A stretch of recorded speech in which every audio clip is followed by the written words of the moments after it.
Hello guys, নমস্কার সবাইকে। আসলে আমি একটা ভিডিও মানে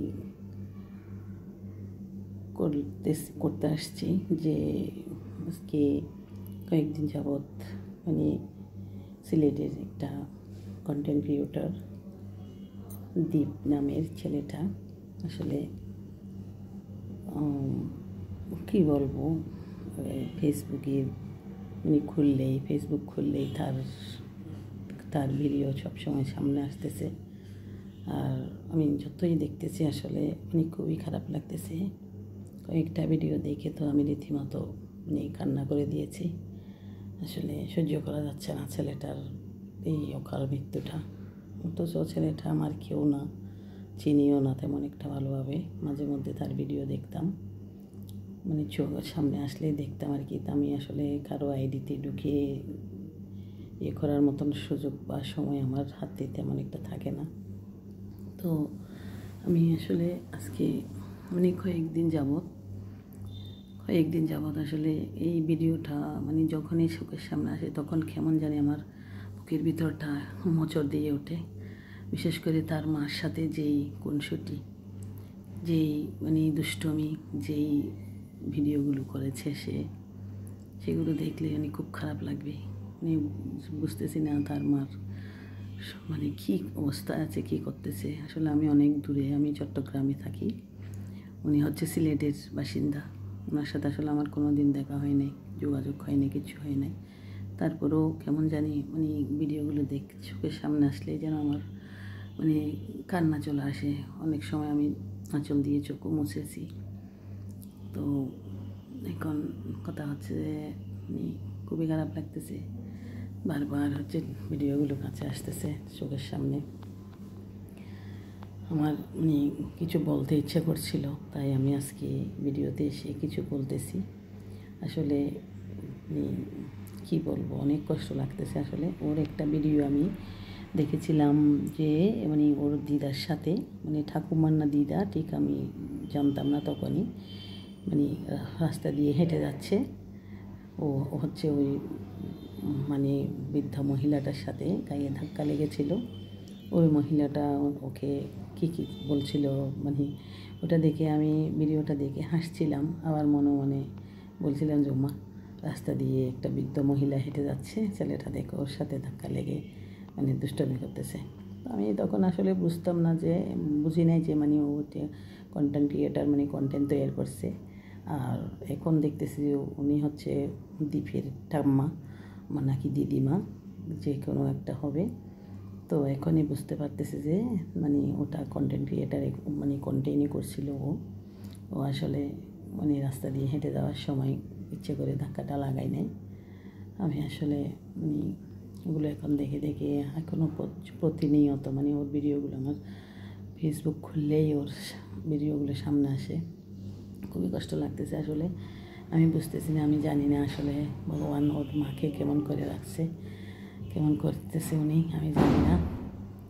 আসলে ঈশ্বরের কাছে এটাই প্রার্থনা করবো যে ঈশ্বর যেন কোনো মাকে এরকম করে যন্ত্রণা না দেয়। আসলে খুবই কষ্ট লাগতেছে আমার। আমি অনেক দিন এই কয়েকদিন ধরে আমি ভিডিওগুলো দেখে আসলে কান্না করছি। আসলে আমি জিনিসগুলো সহ্য করতে পারি না, দেখতে পারি না।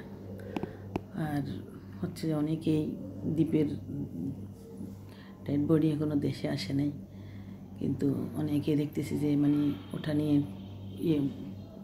ভিডিও করতেছে, আসলে এটা কি ঠিক? এটা তো ঠিক না।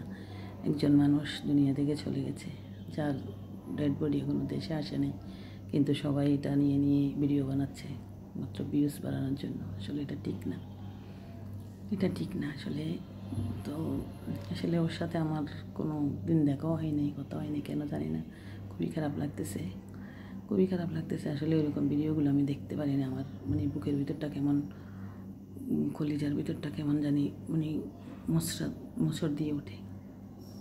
তো আসলে ওর মার সাথে যে সারাটা দিন যে ছেলে মার সাথে এরকম করে দিন কাটাতো, সেই মা আসলে কী করে যে দিন কাটবে মাত্র ঈশ্বরই জানে। ঈশ্বরের কাছে প্রার্থনা করি তার মাকে যেন ধৈর্য ধারণ করার ক্ষমতা দেন।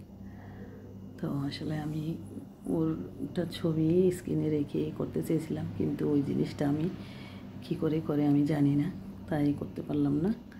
শুধুমাত্র আমি মনে অনেক অনেক খারাপ লাগতেছে, ইচ্ছে করতেছে আমি 2-4টা কথা বলি। তো বললাম, আপনারা আসলে কোনো খারাপ দৃষ্টিতে দেখবেন না। আমি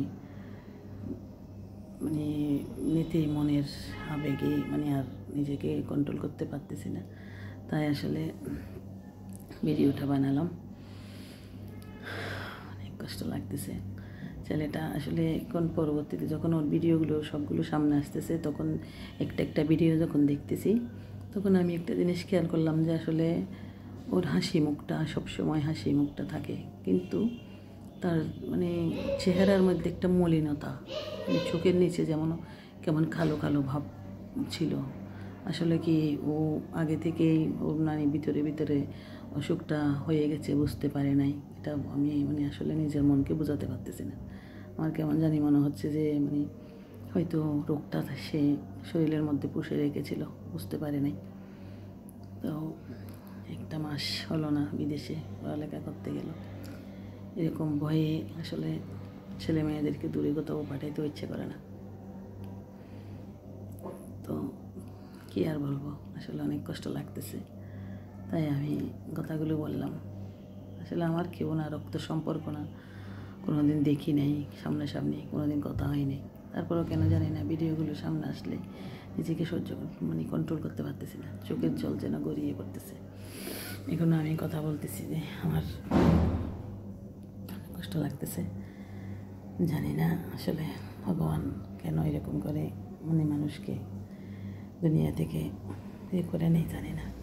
তো অল্প বয়স ছেলেটার, জানি তার সাথে যে মেয়েটার বিয়ে হওয়ার কথা ছিল, তাই কী করতেছে তার পরিবার। আসলে যদি কাছে থাকতো আমি একবার গিয়ে দেখা করে আসতাম, কিন্তু সম্ভব না। আমি চট্টগ্রামে থাকি, ও হচ্ছে সিলেট জেলার অনেক দূরে।